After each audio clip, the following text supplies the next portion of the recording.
Britain పరువు పోతోంది. ఏంటంటే చొరబాటుదారులుగా వచ్చినటువంటి వాళ్ళని శరణార్థులుగా మార్చడానికి కొన్ని పాయింట్స్ పెడుతున్నారనమాట. అందులో ఆఫ్ఘనిస్తాన్ నుంచి వచ్చినటువంటి వాళ్ళొచ్చేటప్పటికి ఆ దేశంలో స్వేచ్ఛ లేదు, స్వతంత్రం లేదు, బ్రతకలేరు. అందుకనినే వాళ్ళిక్కడికొచ్చారు. అది గూడా అక్రమ మార్గంలో వచ్చినా సరే వాళ్ళందరికీ గూడా ఇక్కడ జీవించే హక్కుంది. మేము ప్రజాస్వామ్యబద్ధంగా ఈ పని జేస్తున్నాం. ఇట్లాంటి స్టేట్‌మెంట్ ఇచ్చుకుంటూ వచ్చారు. అయితే ఇప్పుడు విచిత్రమైనటువంటి పరిస్థితొచ్చింది.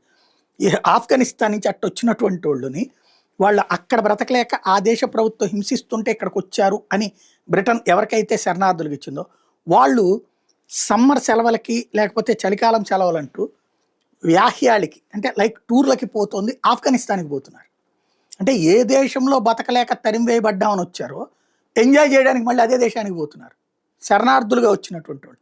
దీంతో బ్రిటన్ ప్రభుత్వాన్ని నిలదీస్తున్నారు బ్రిటన్‌లో ఉన్నటువంటి పేట్రియాట్స్ ఇప్పుడు.